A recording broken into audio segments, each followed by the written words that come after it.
Morning, everybody. So it's been a while since I've done a Precious Paradox video, so thought I'd come on and talk about something that I may have touched on in other videos at some point in time, but this has come up again for me, and when it does come up, it's always very profound, and it really makes me think about my shadow work, and it makes me think about how far I've come in my own personal growth journey. And the question that I pose in this is, who am I required to be to experience the life of my dreams, the life that I know I deserve and that I can achieve? But who am I required to be before I can be in alignment with that? And it's easy to think, oh, I just want to have my own house, or, I want to get that perfect job that, is going to allow me to live my life without my job taking up the entirety of my life.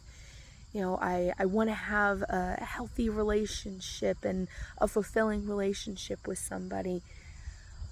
But as much as we say we desire those things, how often are we asking ourselves, who are we required to be? What are we required to work on in ourselves?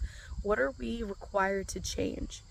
Because if we're not experiencing those things that we desire, then we're not moving into the space that would make that experience of having that home, having that relationship, having that job.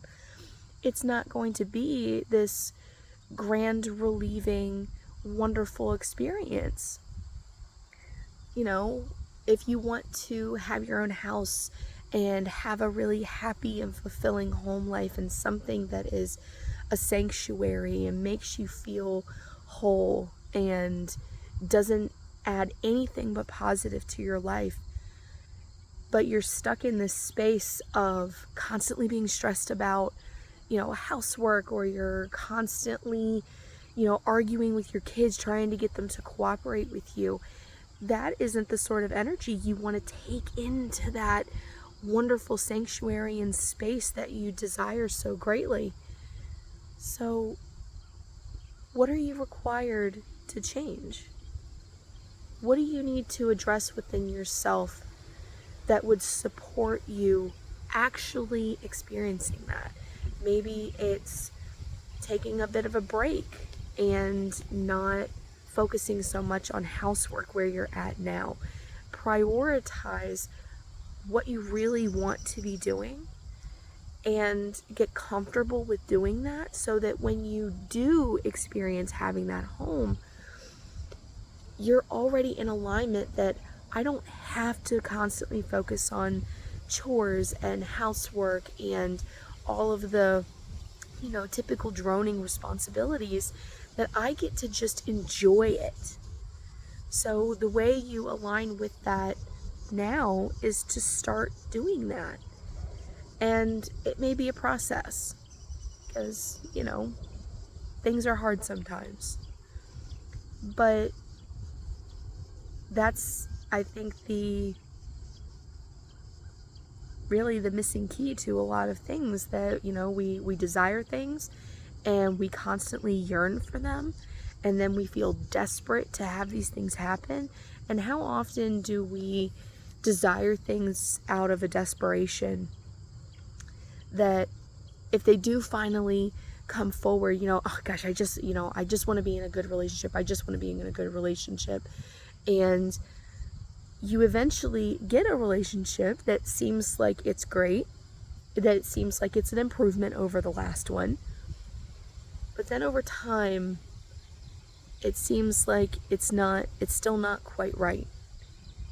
And then you slip back into the cycle of the yearning and the needing and the desire and the desperation that comes from wanting something to change.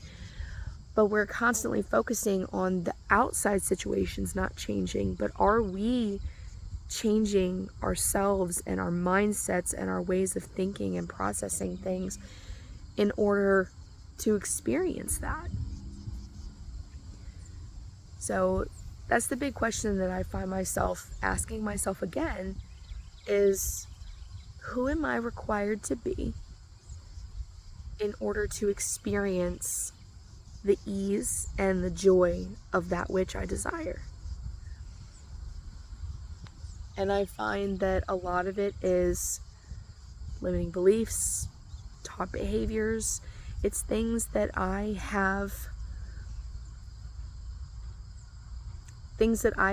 had to really swallow that tough pill and look at myself and my actions and my way of thinking more objectively and hold myself accountable for those things and acknowledge that I decide how happy my life is. I choose the things that are fulfilling or not fulfilling in my life. And I'm the only one responsible for that. Nobody else is. It's easy to, see circumstances outside of ourselves and say, if that was better, then I'd be better. But you see, we give our power away in that, because we are literally telling the universe that until that changes, I'm not going to be happy. But we got to flip that, because if we can be happy regardless of that, then we are always maintaining our power to choose and be happy and create the things that we want to create in our lives. That, the job that you want it to work for you. You don't want it to take up all of your life. You don't want your job to take priority over your family and the things that you enjoy doing in your life. That your job just ends up being a means to an ends. But if you flip your thinking and take a look at, who am I required to be in order to find and experience the sort of job that is going to allow me to do all of those things.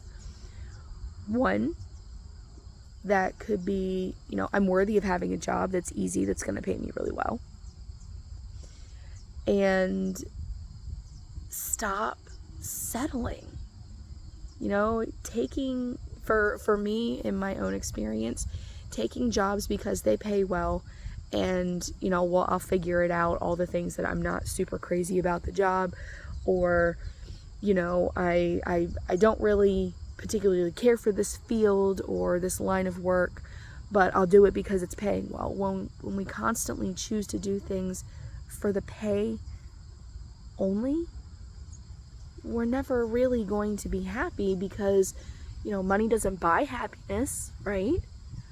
That just because you're getting paid good money while hating your job doesn't mean that the issues in your life and the things that you still desire to change are just going to magically change, because there's still an aspect of it that you're not happy with. So it's, what can be fun for me? What would that fulfilling job look like? And who are you required to be in order to experience that? And maybe who you're required to be is somebody who's not settling for jobs that that you just constantly take just because of the money. Stop taking jobs just because of the money. You find something that's fulfilling and not place money as the first priority. You might end up being surprised at how much more happens for you in your life and how much more works out in your favor, because you didn't choose the money. You chose what was going to make you happy, what was going to be fulfilling, and then also continuing to keep your options open.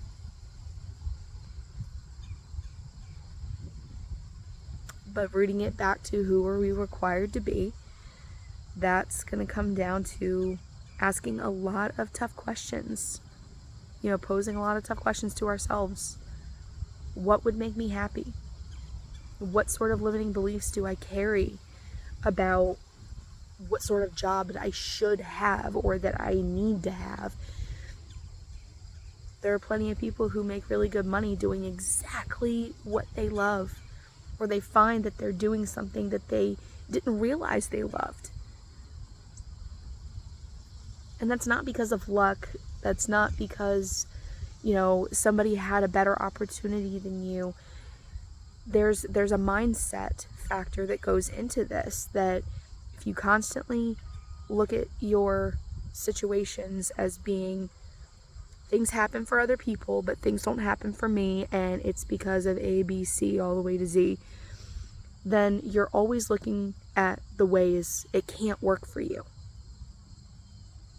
But maintaining and, being determined to consider the ways that things work out for you all the time, that's going to make a difference in the long run. The more dedicated you are to focusing on, this could work out even better than I've hoped for. What mindsets are you required to change in order to feel that way? And what else are you required to implement, or what sort of things are you meant to take an affirmative action in order to align with that? It's all in our choices. We always have the choice. Nobody can take our choice away. We always have a choice somewhere in the situations. So, who are we required to be in order to experience a life that is beyond what we could ever have hoped for? Alright, guys. Hope that gives you some food for thought for this lovely Tuesday. I've been sitting out here grounding and just enjoying nature for at least an hour. So there's so much that is coming forward, and so much anchoring into the earth and calm and clarity, and I wanted to be sure to share with you. Have a great day, guys.